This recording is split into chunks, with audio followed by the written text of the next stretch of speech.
നമസ്കാരം. കഴിഞ്ഞ 2 ദിവസമായി ഞാൻ വ്യക്തിപരമായും ഞങ്ങളുടെ ചാനലും ശബരിമലയിലെ നിഗൂഢ സംഘത്തിൽ പെടുന്ന സെലിബ്രിറ്റികൾ ആരാണ്, പ്രധാനപ്പെട്ടവരാരാണ് എന്നുള്ളതിൻ്റെ അന്വേഷണത്തിലാണ്. അങ്ങനെ ഞങ്ങളുടെ അന്വേഷണത്തിൽ വിവിധങ്ങളായ ചാനലുകൾ, പത്രങ്ങൾ, ഗവൺമെൻറ്റിലെ സ്രോതസ്സുകൾ, കിട്ടാവുന്ന SIT നേരിട്ട് സ്രോതസ്സ് കിട്ടുന്നതല്ല, അതേസമയം കിട്ടാവുന്ന മറ്റ് സ്രോതസ്സുകളൊക്കെ ഉപയോഗിച്ച് ഞങ്ങൾ പല അന്വേഷണങ്ങൾ നടത്തുമ്പോൾ ഞെട്ടിക്കുന്ന ഒരുപാട് വിവരങ്ങളാണ് കിട്ടിയിരുന്നത്. അതുകൊണ്ടാണ് ജയറാമിനെ കുറിച്ച് ഇന്നലെ പല ചാനലുകളിലും ഞാൻ അഭിപ്രായം പറഞ്ഞു. അതിനുശേഷം അത് മുഖ്യധാര ചാനലുകളിലേക്ക് പോയി. ഇന്നിപ്പോൾ ഇന്ന് എസ്പെഷ്യലി എക്സ്ക്ലൂസീവായിട്ട് ഇന്നത്തെ ദിവസം ശബരിമലയ്ക്ക് വേണ്ടി തന്നെ മാറ്റിവെക്കുകയാണ്. കാരണം അത്രമാത്രം നിഗൂഢമായ ആഗോള കൊള്ളയാണ് ശബരിമലയിൽ നടന്നത്.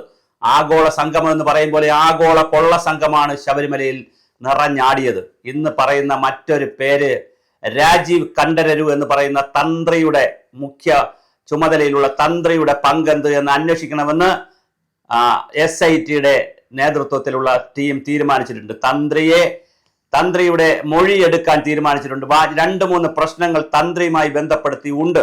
ഒന്ന്, വാജീവാഹനത്തിന്റെ അത് മാറ്റിയപ്പോൾ എന്തിന് പകരമുള്ളത് ദേവസ്വം ബോർഡിൽ വയ്ക്കാതെ തന്ത്രിയുടെ വീട്ടിൽ കൊണ്ടുവച്ചു, അതിനുള്ള കത്ത് എവിടെന്നാണ്, അതുമായി ബന്ധപ്പെട്ട രേഖകൾ എന്താണെന്ന് SIT കൃത്യമായി അന്വേഷിക്കുന്നുണ്ട്. അതുപോലെ തന്നെ തന്ത്രി ഞാനൊന്നും പറഞ്ഞില്ലേ, രാമനാരായണ അവിടുത്തെ കട്ടളപ്പടിയും അതുപോലെ തന്നെ വാതിൽപ്പടിയും അതുപോലെ ദ്വാരപാലക ശില്പമടക്കമുള്ള അമ്പലത്തിന്റെ പ്രതിഷ്ഠ കഴിഞ്ഞാൽ ഏറ്റവും പ്രധാനപ്പെട്ട ഈ വസ്തുക്കൾ എടുത്തോണ്ട് പോകുമ്പോൾ ഞാനൊന്നും പറഞ്ഞില്ലേ, എന്നോട് ചോദിച്ചു സ്വർണം പൂശട്ടെ എന്ന് ചോദിച്ചു. ഞാൻ നിഷ്കാമകർമ്മിയായി സ്വർണം പൂശിക്കോളൂ എന്നൊരു കത്തങ്ങ് കൊടുത്തു.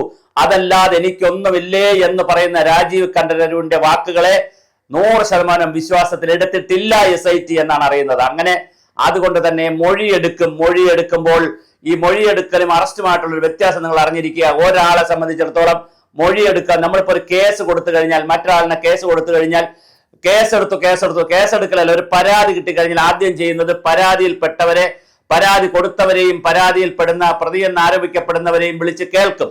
കേട്ടതിന് ശേഷം മൊഴിയെടുക്കുന്നത് കംപ്ലീറ്റ് എഴുതിയെടുക്കുമ്പോഴാണ് തീരുമാനിക്കുന്നത് അറസ്റ്റ് ചെയ്യണോ വേണ്ടേ എന്ന്. അതിനകത്ത് ക്ലോസുകൾ കൂടിയാൽ കൃത്യമായ അറസ്റ്റ് ഉണ്ടാകും. അപ്പോൾ ഈ മൊഴിയെടുക്കുമെന്ന് മാത്രം ചാനലുകളും കാര്യങ്ങളും ഒക്കെ പറയുന്നത് എന്തുകൊണ്ട് അറസ്റ്റ് രേഖപ്പെടുത്തുമെന്ന് പറയുന്നില്ല.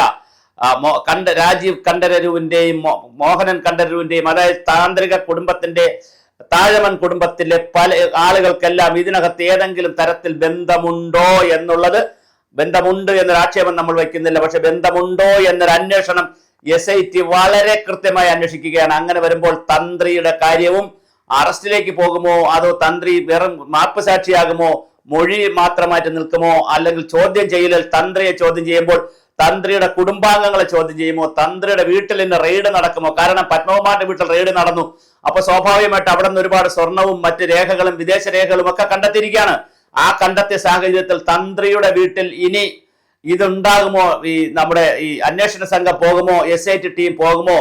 അതൊരു വളരെ പ്രധാനപ്പെട്ട കാര്യമാണ്. അങ്ങനെ തന്ത്രിക്കും ഇതിനകത്ത് പങ്കുണ്ടെന്ന് വന്നാൽ തന്ത്രിയെ മൊഴിയെടുക്കൽ മാത്രമല്ല, തന്ത്രിയെ അറസ്റ്റ് ചെയ്യേണ്ടി വരും.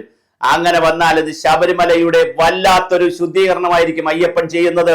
ഒരുപക്ഷെ ശബരിമല തീ പിടിച്ചതിന് ശേഷം പുതിയ വിഗ്രഹം വന്നതുപോലെ ശബരിമലയിലെ വിഗ്രഹം അടിച്ചു പൊളിച്ചതിന് ശേഷം അവിടെ കള്ളന്മാരും കൊള്ളക്കാരും കയറി ശബരിമലയിലെ വിഗ്രഹത്തെ തലങ്ങും വിലങ്ങും അടിച്ചു പൊട്ടിച്ചതിന് ശേഷം തിരുവിതാംകൂർ രാജകുടുംബത്തിലിരുന്ന അയ്യപ്പ വിഗ്രഹത്തിന്റെ മാതൃകയിൽ പുതിയ അയ്യപ്പ വിഗ്രഹം വച്ചാണ് ശബരിമല ഇപ്പോൾ പോകുന്നതെങ്കിൽ അതുപോലെ ശബരിമലയെ പുതുക്കിയെടുക്കാൻ അയ്യപ്പൻ തീരുമാനിച്ചിട്ടുണ്ടോ എന്ന് നമുക്കറിയില്ല.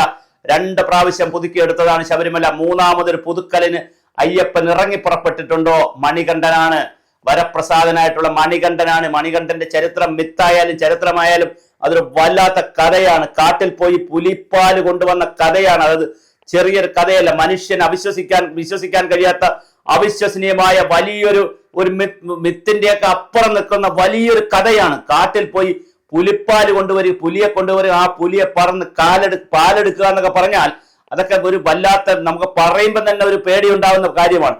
അങ്ങനെ ഉള്ള ഒരു മണികണ്ഠന്റെ കഥയുമായോ അല്ലെങ്കിൽ മിത്തുമാട്ടെ എന്തോ ആവട്ടെ, അതുമായി ബന്ധപ്പെടുമ്പോൾ അതിന്റെ ചൈതന്യം ഒന്ന് വേറെ ആയിരിക്കില്ലേ എന്നൊരു സംശയമുണ്ട്. ആ സ്ഥലത്തിനും ഒരു പ്രത്യേകത കാണില്ലേ?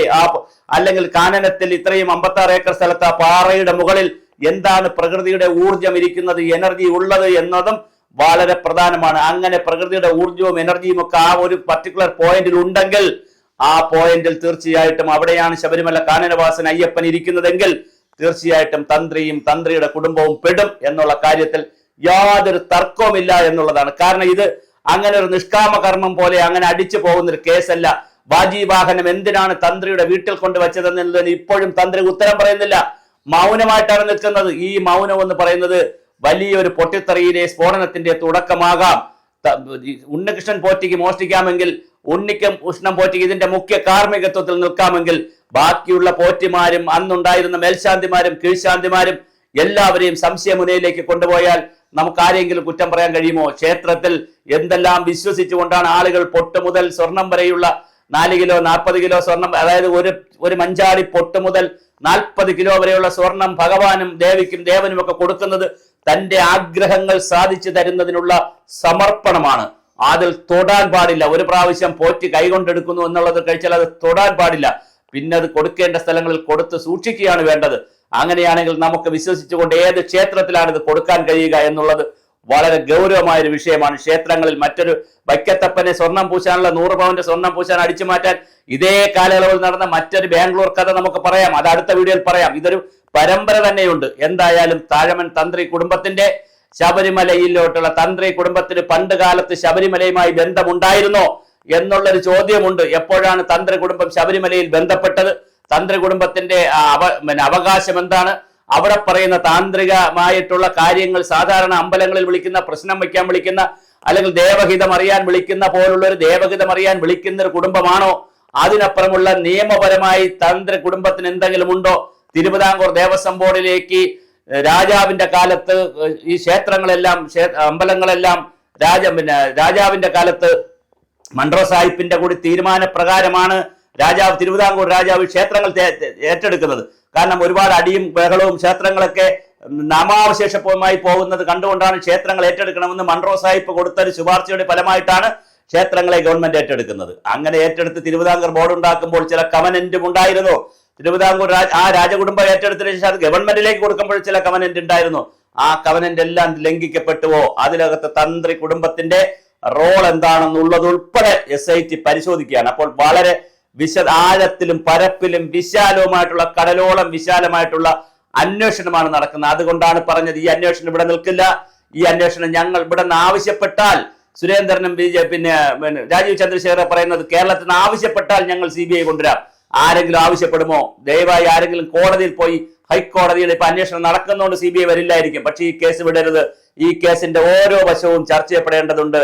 തന്ത്രിയിൽ നിന്ന് മൊഴിയെടുക്കും. തന്ത്രി അറസ്റ്റിലേക്കാണോ എന്നുള്ളതാണ് അടുത്ത് കേരളവും ലോകവും വിശ്വാസ സമൂഹവും കാത്തിരിക്കുന്നത്.